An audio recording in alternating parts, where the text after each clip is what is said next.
Hello guys, welcome back to my channel. നമ്മളിന്നൊരു പുതിയൊരു video ആയിട്ടാണ് വന്നിരിക്കുന്നത്. എങ്ങനൊരു യൂട്യൂബ് ചാനൽ തുടങ്ങാം, അതുപോലെ ആനക്കാര്യമൊന്നുമില്ല, സിമ്പിളായിട്ടുള്ളൊരു കാര്യമാണ്. പലരും വിചാരിച്ചിരിക്കുന്നത് ഇത് കമ്പ്യൂട്ടറിലും പി സിയിലും ഒക്കെ ചെയ്യാൻ പറ്റത്തുള്ളതാണ്. എന്നാൽ അങ്ങനല്ല, നമ്മുടെ സാധാ ആൻഡ്രോയിഡ് ഫോണിലും ഇത് ചെയ്യാം. അപ്പോൾ നമുക്ക് വീട്ടിലേക്ക് പോവാം. ആദ്യം തന്നെ നമ്മുടെ ഫോണിലെ യൂട്യൂബ് ആപ്ലിക്കേഷൻ ഓപ്പൺ ചെയ്യുക. എന്നിട്ട് മേളിൽ കാണുന്ന ചാനൽ ഐക്കണിലൊന്ന് ക്ലിക്ക് ചെയ്യുക. എന്നിട്ട് ക്രിയേറ്റ് ചെയ്യാൻ കൊടുക്കുക. ഇപ്പോൾ നമ്മുടെ ചാനൽ ക്രിയേറ്റ് ആയിട്ടുണ്ട്. എനിക്ക് ചെയ്യേണ്ട പരിപാടി നമ്മുടെ ഫോണിലെ ഗൂഗിൾ ഓപ്പൺ ചെയ്യുക. എന്നിട്ട് വരുന്ന മേളിലത്തെ ടാബിലായിട്ട് ഈ കാണുന്ന ലിങ്ക് ഒന്ന് പേസ്റ്റ് ചെയ്ത് കൊടുക്കുക.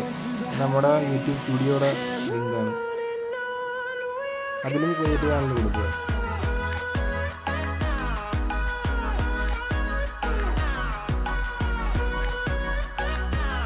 ഇതാണ് നമ്മുടെ യൂട്യൂബ് സ്റ്റുഡിയോയുടെ ഇൻ്റർഫേസ്. ഈ വരുന്നതെല്ലാം ഒന്ന് ക്ലോസ് ചെയ്ത് കൊടുക്കുക. ഇനി നമ്മുടെ ചാനലിൻ്റെ നെയിം ഒന്ന് ചേഞ്ച് ചെയ്യണം. അതിന് നമ്മുടെ യൂട്യൂബ് ആപ്പ് എടുത്തിട്ട് അതിൽ നെയിമിൻ്റെ ഭാഗത്ത് എഡിറ്റ് ചെയ്യുന്ന ഐക്കണിൽ ക്ലിക്ക് ചെയ്തിട്ട് നെയിം ചേഞ്ച് ചെയ്യാം.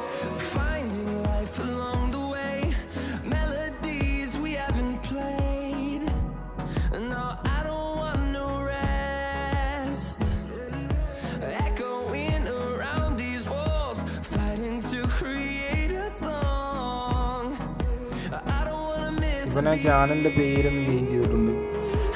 ഈ ചാനലിൻ്റെ DP ഒന്ന് മാറ്റണം. ഞാൻ ഫയൽ ചൂസ് ചെയ്തിട്ട് സേവ് കൊടുത്താൽ മതി. ഇപ്പോൾ ഫോട്ടോ ചേഞ്ച് ചെയ്തിട്ടുണ്ട്.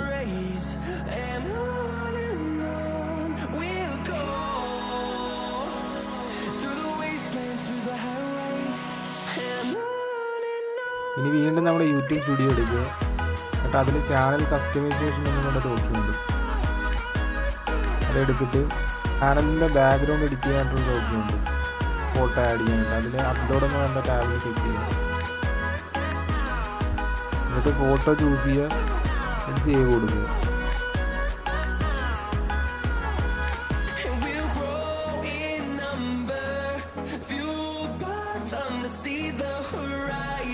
നമ്മുടെ DP കൂടെ ഒന്ന് ചേഞ്ച് ചെയ്യാൻ വേണ്ടിയിട്ട് അതും കൂടെ ഒന്ന് ചേഞ്ച് ചെയ്ത് കൊടുക്കുക. ഇതുപോലെ തന്നെ സേവ് കൊടുക്കുക. എന്നിട്ട് പബ്ലിഷ് കൊടുക്കുക.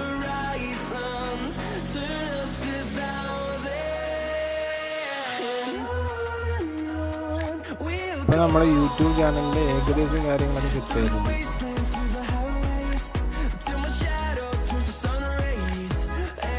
ഇനി നമ്മുടെ ചാനലിൻ്റെ മോണിറ്റൈസേഷൻ കൂടെ സെറ്റ് ചെയ്താൽ മതി. അതിൽ ISL കാണുന്ന ഐക്കണിൽ ക്ലിക്ക് ചെയ്യുക. ആ വരുന്ന ഇൻ്റർഫേസിൽ notify me when I am eligible അതിൽ ക്ലിക്ക് ചെയ്യുക. പരിപാടിയെല്ലാം കഴിഞ്ഞിട്ടുണ്ട്. ഇതിൽ എലിജിബിൾ ആകണമെങ്കിൽ 1000 സബും 4000 വാച്ച് ടൈമും വേണം. എങ്കിലേ മോണിറ്റൈസേഷൻ എനേബിൾ ആകുള്ളൂ.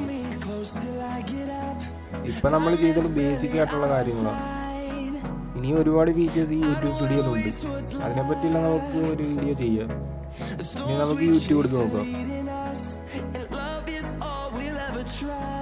അപ്പോൾ അതേ നമ്മുടെ ചാനൽ സെറ്റായിട്ട് വന്നിട്ടുണ്ട്.